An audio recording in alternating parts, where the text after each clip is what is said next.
A graça e a paz do nosso Senhor Jesus, amém? Podem ficar à vontade, meus irmãos, pode se assentar. Sabe, nas coisas seculares no mundo, na TV, diz assim: quem sabe faz ao vivo, não é assim?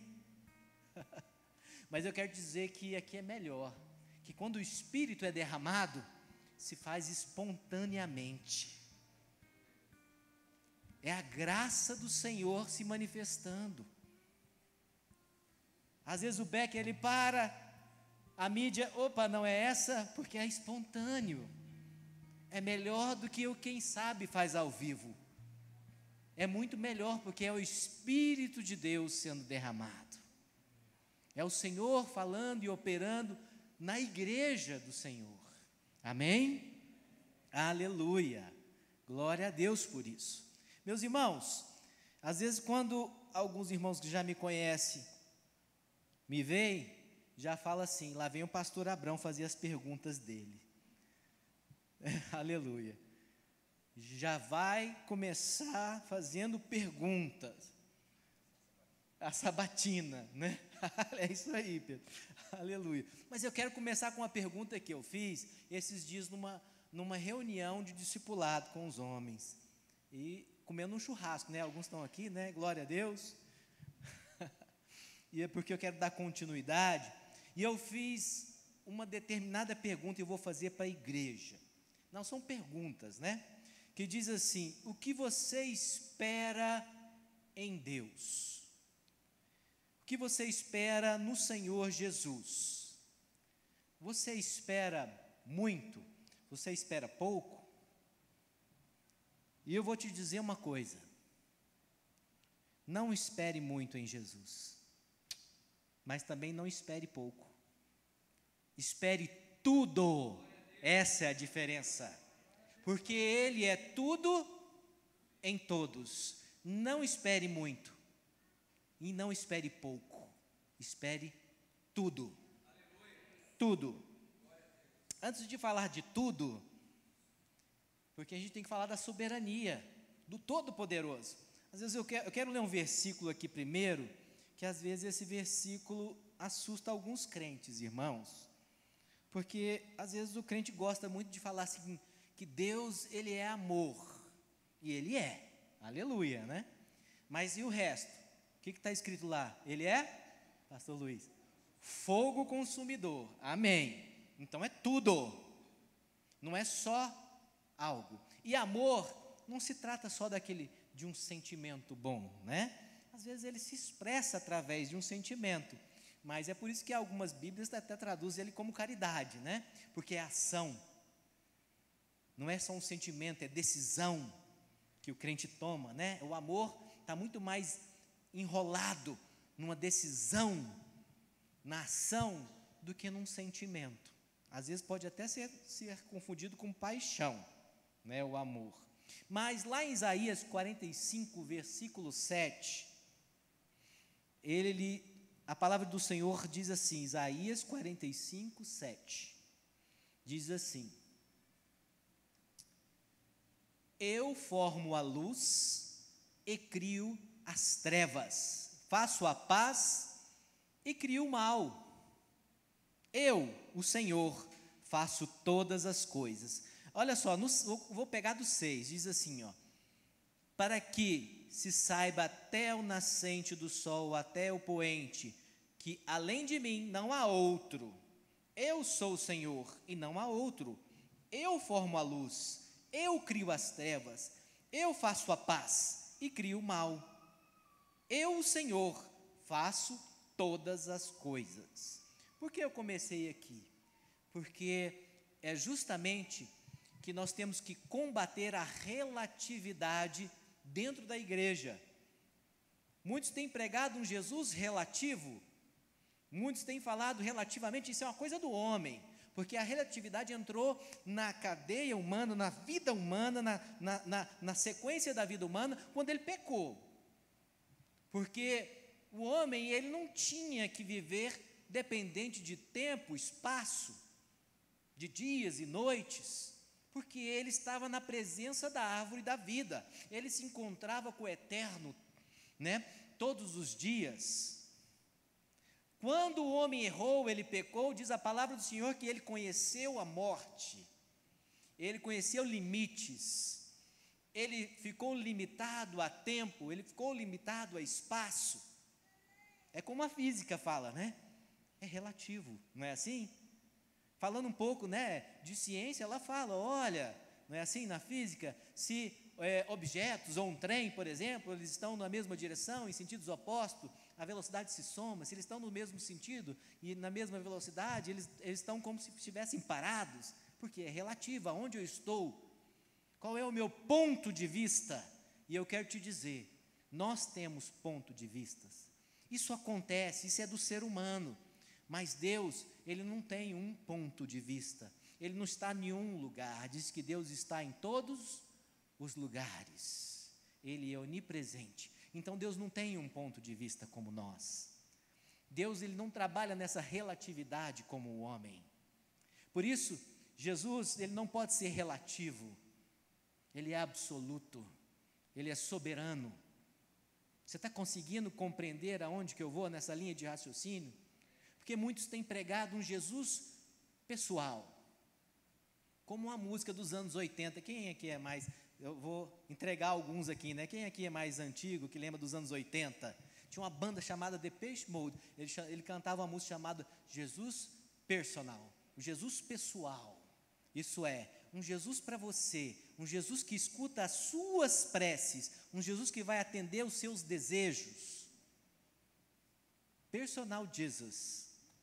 Quem lembra dessa canção dos anos 80? Era uma banda inglesa, ele cantava, ele já estava despertado, era do mundo, mas estava despertado para a relatividade de Jesus. Você está me compreendendo que Jesus, Ele não pode ser dessa maneira, é o Jesus pessoal, Ele atende somente às suas preces, porque aí eu começo a ser um religioso, onde eu ponho uma religiosidade do meu lado, isso fica relativo e eu julgo de maneira desigual o diferente de mim.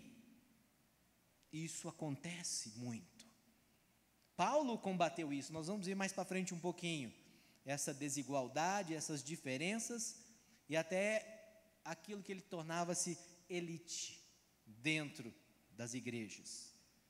Aleluia. Então, Deus, como eu li aqui, Ele é o Criador do bem e do mal. Eu crio a luz e também crio as trevas. O Senhor disse isso. Isso quer dizer que Ele está acima dos pensamentos humanos, que é de bem e mal.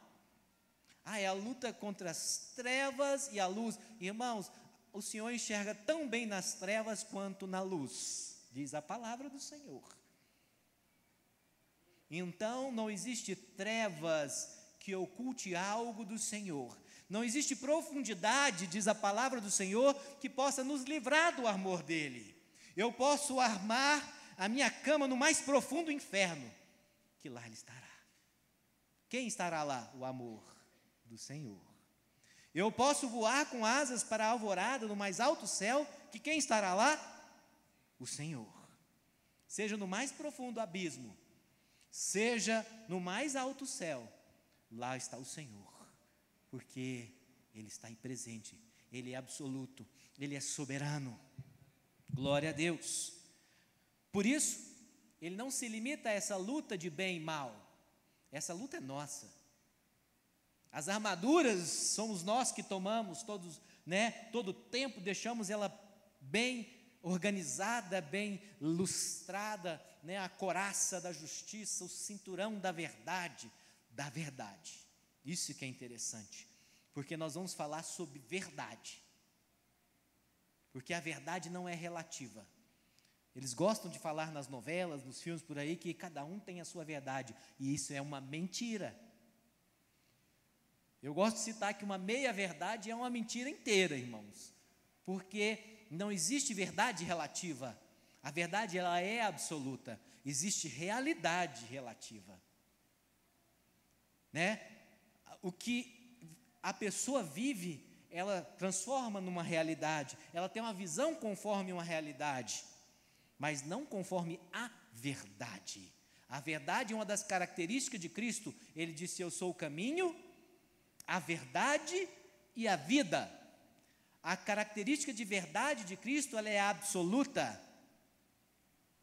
A verdade na nossa vida, ela é libertadora, não é assim? E conhecereis a verdade, e a verdade vos libertará. O que é relativo não nos liberta, mas o que é absoluto, o que vem do eterno, o que vem do alto, nos liberta. É a verdade. Aleluia, aleluia. Glória a Deus. Abre sua Bíblia comigo em 1 Coríntios 15, 28.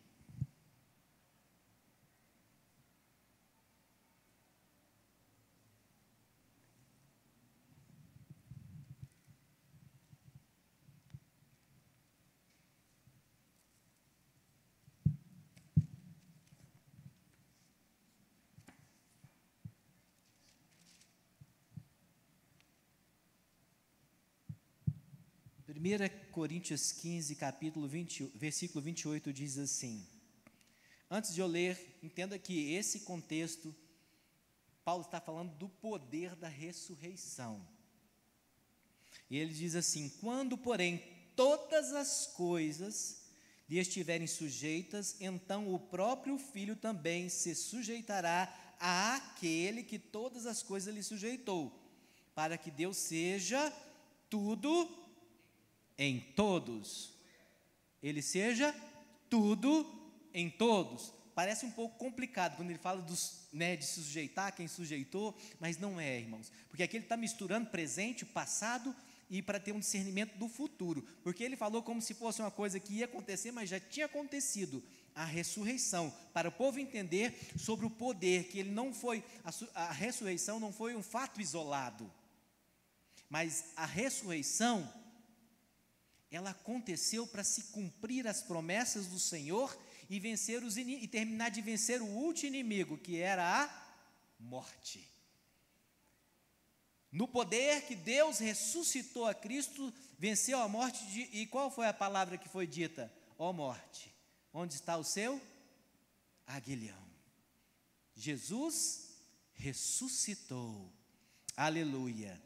E ele diz que aquele Deus que sujeitou todas as coisas a Cristo, mas Cristo está sujeito a Deus, está falando aqui, menos ele mesmo. Por quê? Se Jesus é Deus, ele é o mesmo, qual é o sentido nisso, irmãos? Porque aqui está falando do homem, do Cristo, que é 100% homem e 100% Deus, mas como Filho de Deus, 100% homem, foi-lhe dado um nome sobre todo nome, nessa ressurreição, após a ressurreição, poderosa ressurreição. Mas ali está falando do Filho, sujeito ao Pai, porque o próprio Filho, eu faço a vontade do meu Pai. Está entendendo? Está falando do Filho, que é 100% homem, 100% Deus.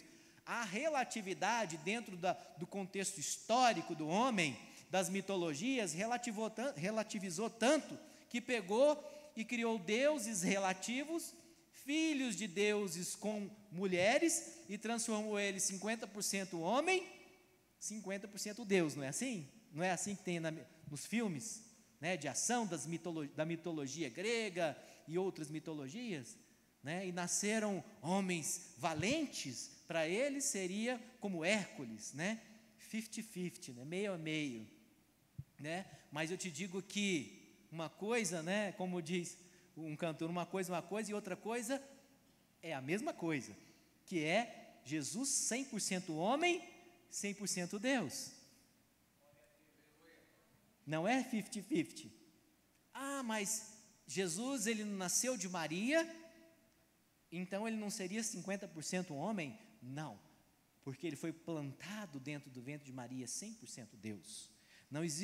Não aconteceu uma fecundação, não se usou parte, ele foi colocado dentro do ventre, ele era 100% um homem do céu. Diz que o primeiro homem, Adão, ser vivente, terreno, vermelho, Adão, né, que quer dizer vermelho da terra, feito da terra.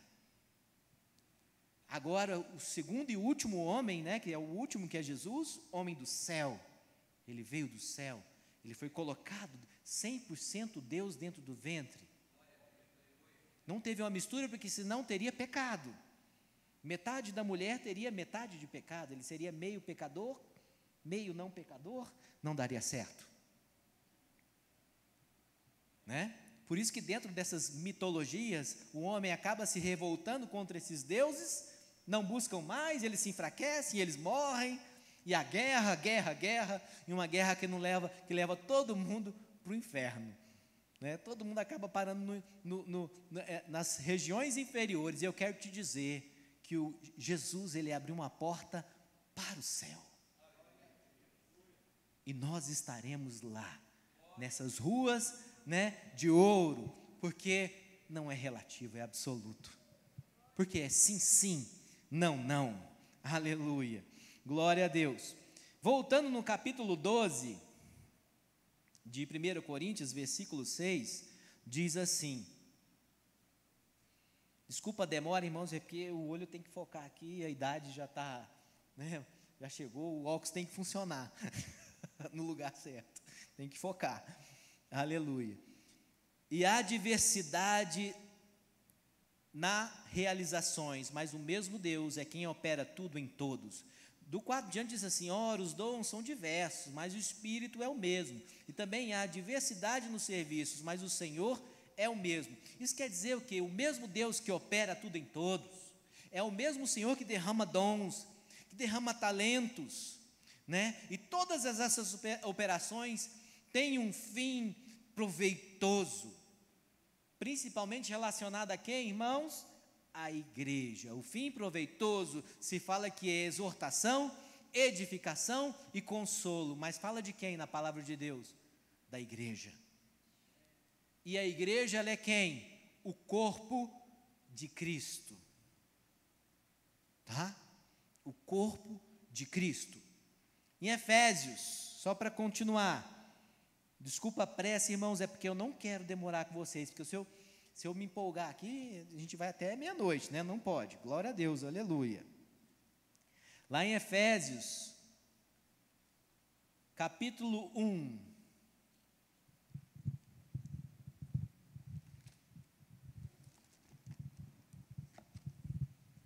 aleluia, do versículo 19 em diante, diz assim, qual é a suprema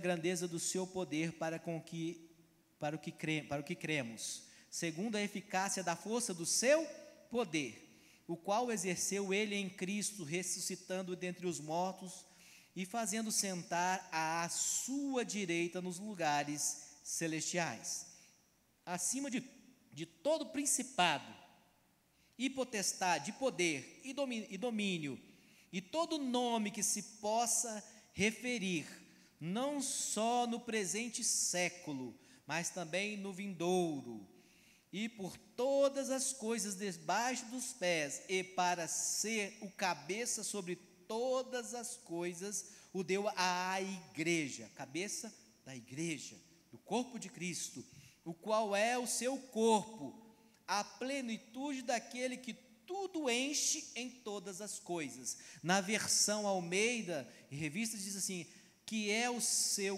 corpo, a plenitude daquele que cumpre tudo em todos. Aleluia. Que cumpre tudo em todos. A igreja do Senhor, isso é, os dons, tudo que é derramado pelo mesmo Senhor, tudo é feito para que tudo se reflita nele, para que nós possamos ver tudo em Deus. Nós cantamos aqui, eu te entrego os meus fracassos e também as minhas vitórias. Será que eu entrego para o Senhor o que eu também não sou? Ou só o que eu já sou, o que eu já ganhei, o que eu já recebi? Porque às vezes nós só lembramos depois que as coisas acontecem. Mas se não podemos relativar, temos que falar que é tudo, que o Senhor é tudo em todos, então Ele é todo poderoso, então tudo que eu faço, tudo que eu sou, e tudo que eu também não sou, e tudo que eu também não faço, tem que ser para a glória dEle. Tudo que eu deixei de fazer, também tem que ser para a glória dEle. Muitas vezes a gente pensa só no que foi feito, e muitas vezes até escondemos as coisas que foram feitas erradas, mas se nós colocarmos tudo na presença dEle, o que nós não fizemos e o que nós fizemos de errado, para que o Senhor transforme essas maldições de nossos erros em bênçãos, em aprendizado, em olhar e falar: Senhor, eu pequei, eu reconsidero o meu passado, eu quero mudança, eu não quero fazer a mesma coisa. Você está conseguindo me compreender que se você colocar tudo na presença de Deus, o efeito é diferente, as consequências são diferentes. É claro que há consequências, há colheitas, mas eu quero dizer que mesmo às vezes numa colheita ruim, pode haver um aprendizado. Porque se nós estamos aqui ainda, às vezes no meio de uma colheita ruim, é porque o Senhor ainda está dando tempo para que haja uma próxima colheita. O Senhor está nos dando tempo, nos proporcionando ainda um tempo para ser abençoado. Às vezes eu reclamo muito, por isso que eu falo: gente, nós temos que ter uma vida, um estilo de vida de oração, porque se nós não oramos, nós murmuramos, e eu me pego às vezes me murmurando e falo: opa, estou precisando orar mais, reclamando, porque eu queria mais. Mas às vezes a gente quer mais, mas a gente não coloca isso na presença do Senhor da forma correta, nós não sabemos como orar. Aí o Senhor fala: por isso que eu dou o Espírito Santo para vocês não sabem orar, Ele precisa interceder por vocês com gemidos até inexprimíveis, porque às vezes se o Espírito Santo não intercedesse por nós, onde nós estaríamos?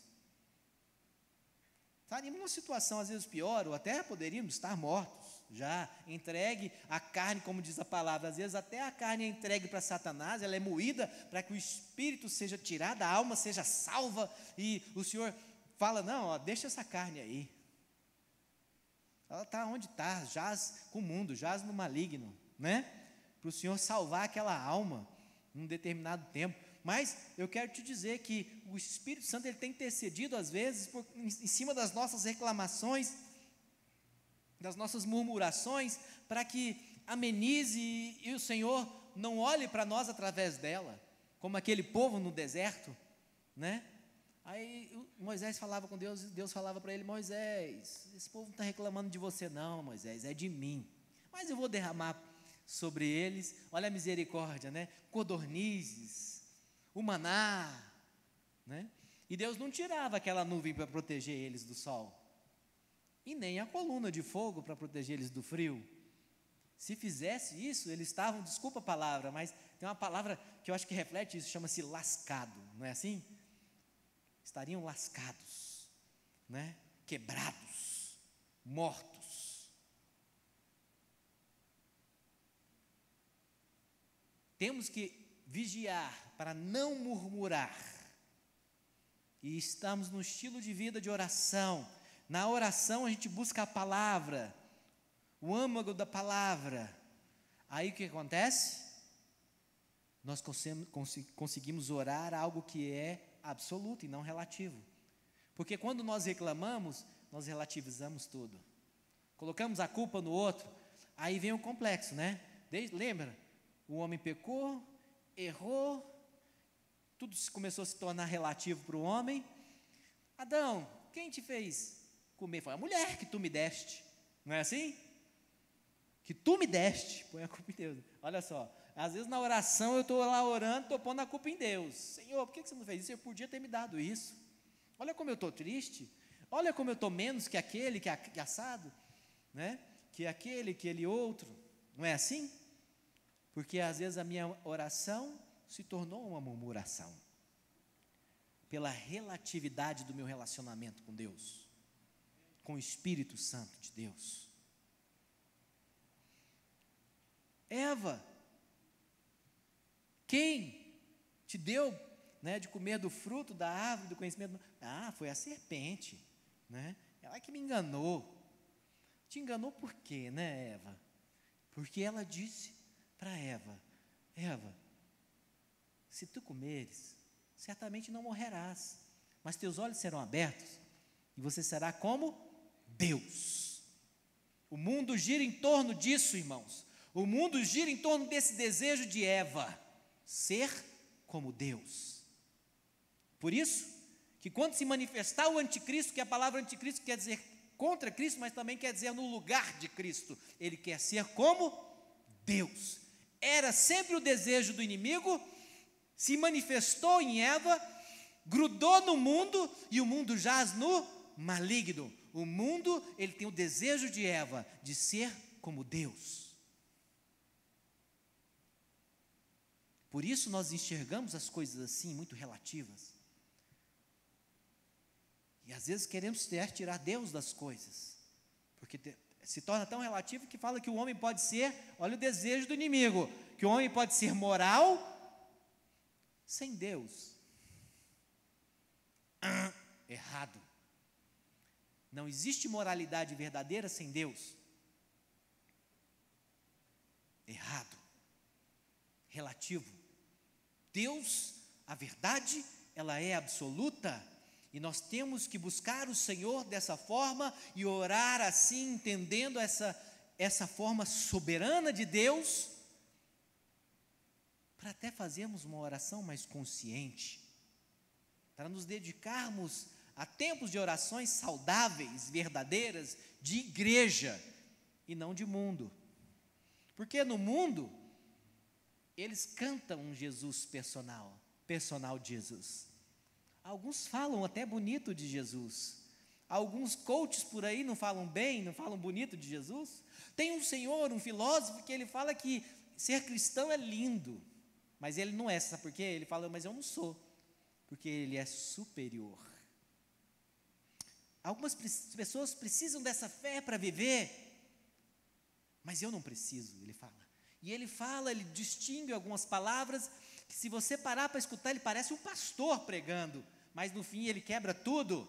Ele fala que não precisa daquilo, que alguns precisam porque são fracos. E eu falo para você, com esses aí você não come. A palavra de Deus, com esses aí vocês nem comam. Não sente à mesa dessas pessoas. Não estou falando que você vai convidar ele para entrar na sua casa, mas é sentar para ouvi-lo, para entrar no seu ouvido. E como diz, alguns começam a criar aqueles comichões de ouvir mais, não é assim? E a palavra de Deus diz que através desse comichão, as pessoas más, falsos profetas, falsos mestres, entram nas casas das viúvas, das pessoas carentes, não é assim que está escrito na palavra?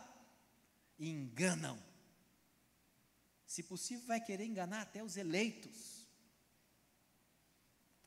mas não a geração eleita, amém? Aleluia, glória a Deus, aleluia, aqui não, né? Aleluia, glória a Deus. Vamos lá, depois de Efésios, vamos para Colossenses, capítulo 3.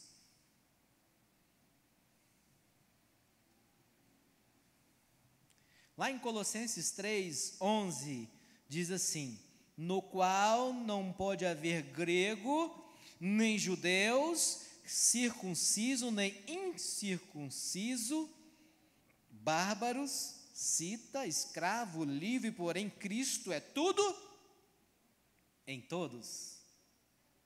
Ele é tudo em todos. Paulo aqui está derrubando alguns argumentos elitistas, né, de falsos mestres que queriam enganar o povo em Colossos, falando sobre superioridade espiritual, que eles já tinham, né, um grau mais elevado, né, principalmente se fosse judaizante, né, que muitos judaizantes queriam entrar lá, quebrar o cristianismo, fingindo que eram cristãos, e trazer o povo de incircunciso para circunciso. E diz que aqueles que se acham circuncisos faziam isso. Se acham circuncisos, a palavra de Deus fala. Porque eles pensam que a circuncisão dele né, da carne os tornavam mais elite do que os outros. Então, Paulo fala, seja grego, não grego, livre, escravo, cita, Cristo é tudo em todos. Aleluia. Davi sabia o que era isso. Davi, lá no Salmo 2, ele falava assim, eu escolhi o meu rei, ele pôs com letra maiúscula lá. Ele já estava falando de Cristo, ele já sabia da vinda do Senhor, ele já esperava Jesus. Desde lá, do jardim, Deus falou, olha, eu vou pôr inimizade entre a descendência da serpente, a serpente é a mulher, essa lhe pisará a cabeça e a outra lhe ferirá o calcanhar, né? Ali falando da morte de cruz, falando da descendência do inimigo e da descendência que nasceria da mulher e viria Cristo, e veio toda aquela raiz, até chegou em Davi, a raiz de Jessé, e dali nasceu Jesus. E Davi, a primeira vez que ele foi buscar a arca, ele errou.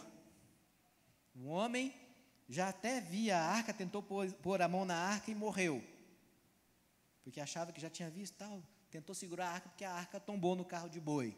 Errado. Mas a intenção dele não era boa, diz que até o inferno é cheio de boas intenções, não é assim? Estava errado, e a consequência era aquela, era a morte. Ele tocou na arca e morreu. A arca tinha que ser carregada pelos varões corretos, por homens separados da tribo de Levi, que pegavam nos varões que passavam pelas argolas, e os varões eram soldados na argola. E eles carregavam ali cantando. Então, quando Davi percebeu o erro, ele deixou voltar, ele consertou a situação e trouxe a arca para o meio da cidade da forma certa. Qual é a compreensão de Davi em relação a isso? Que ali fala grego, romano, e eu vou te dizer, na presença do Senhor, não tem presidente da república, não tem governador, não tem juiz, não tem nada. Somos sacerdotes na presença do Senhor. Davi, quando a arca vinha chegando, diz que ele se despiu das suas vestes reais. Pelo amor de Deus, irmãos, não vai em filme não. O filme fala que ele dançou lá de cirola, né? Já vi filme mostrando Davi dançando peladão. Mentira! Diz que ele se despiu das suas vestes reais e vestiu uma veste sacerdotal. É por isso que tem gente, eu falo, o povo não termina de ler os versículos, né, pastor Luiz? Então fala que Deus é amor, mas esquece que ele é fogo consumidor. Então, quando ele vestiu aquelas vestes sacerdotais e saiu no meio do povo dançando, feliz, ele não era o rei, ele não era ali, né, filho de A ou de B, ele era um sacerdote do Senhor, um adorador. E Deus, ele procura tais, não é assim? Verdadeiros adoradores, que o adorem em espírito e em verdade. Então Davi, ele dançava na presença do Senhor. Mical chegou, a palavra, né? Acho que essa é a palavra, excomungou ele, né? Vou te expulsar daqui desse jeito. Isso não pode, um rei não pode estar despido na presença do povo. Isso um rei não pode estar sem suas vestes reais, ser reconhecido que é rei. Você está vestido de igual, parecendo um mendigo, né, de sacerdote, porque era simples, era de linho, né? Sabe o que aconteceu com Mical? Ela ficou o quê? Estéril. Davi falou para ela que ela não teria mais filho, porque ele estava na presença do Senhor. A consequência do erro dela parecia dos amigos, né, de Jó, né? Você está errado, você pecou, se arrepende, que Deus vai te curar, vai te sarar. No fim, Deus reuniu todo mundo e falou assim: olha, Jó vai orar por vocês. Jó vai orar pelos seus amigos, e vocês, os amigos, serão restaurados. E se Jó não orasse?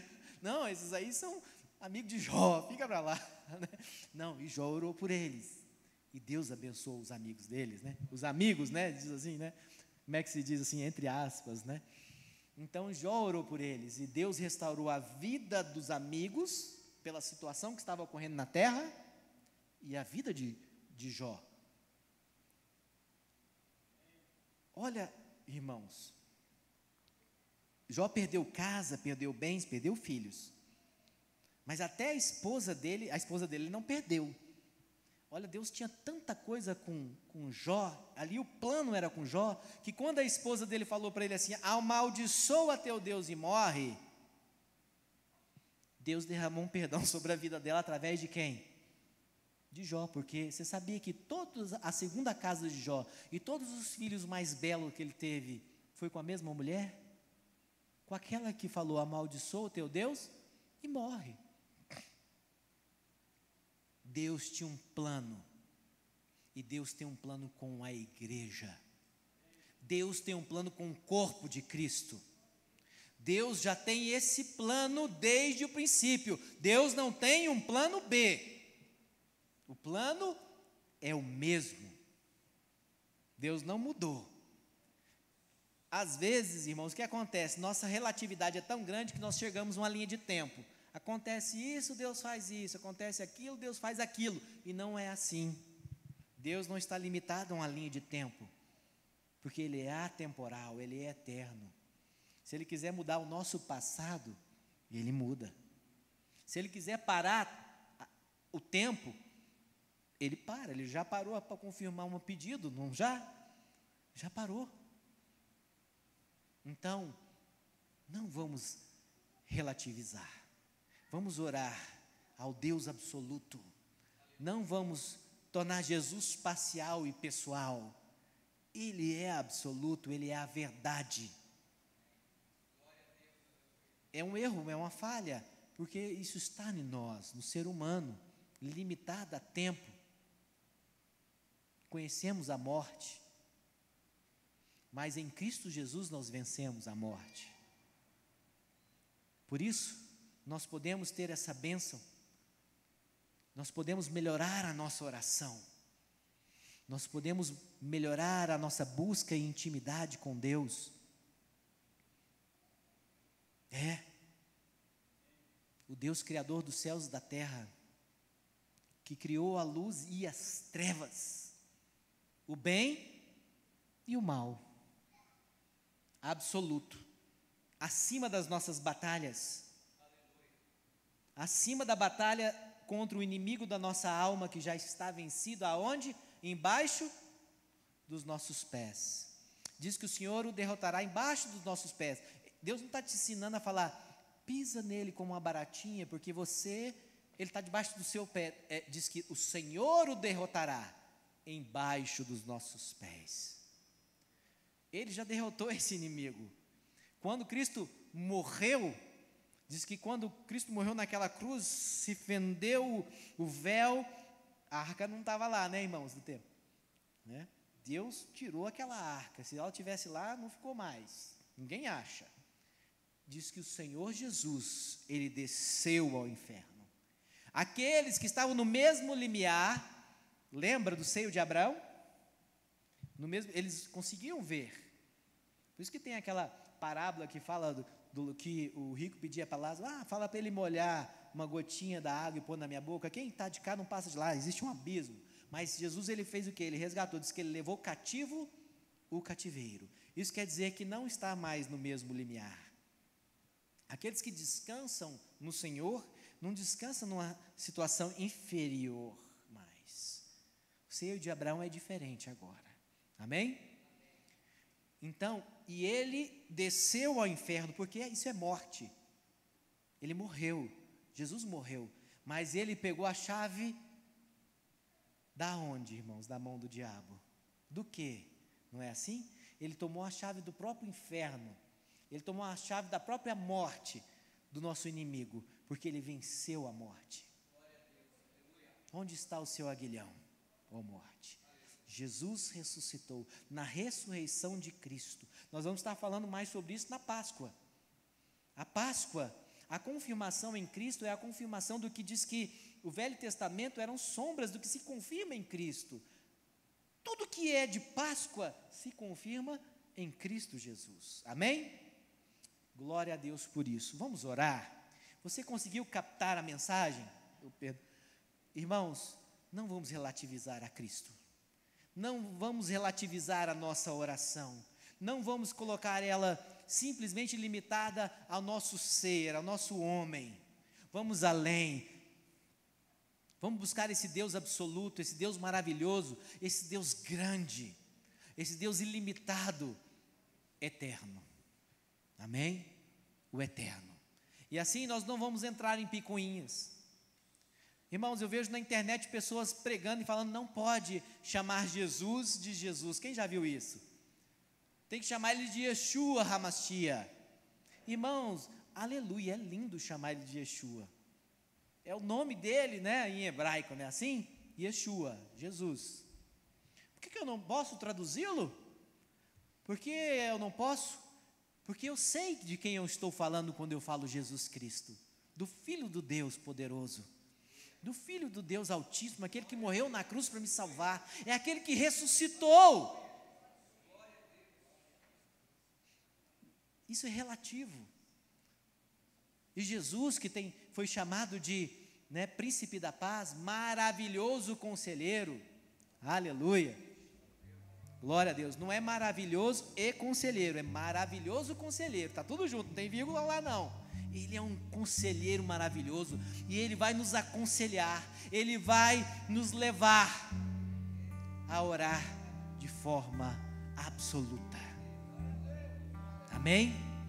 Poderoso Deus, eterno Deus, Criador dos céus e da terra, aquele soberano que criou a luz e também criou as trevas, aquele que criou e fez o bem e faz a paz e que também faz o mal. O Senhor está acima de todos, acima de mim, acima das minhas circunstâncias, acima do que eu vivo nessa terra, porque o Senhor tem algo maior e eterno para a tua igreja, para teu povo. Não se trata de mim, se trata de Cristo. Não se trata de um homem isolado, mas se trata da igreja, do corpo de Cristo. Senhor, por isso nós oramos assim e pedimos a tua bênção.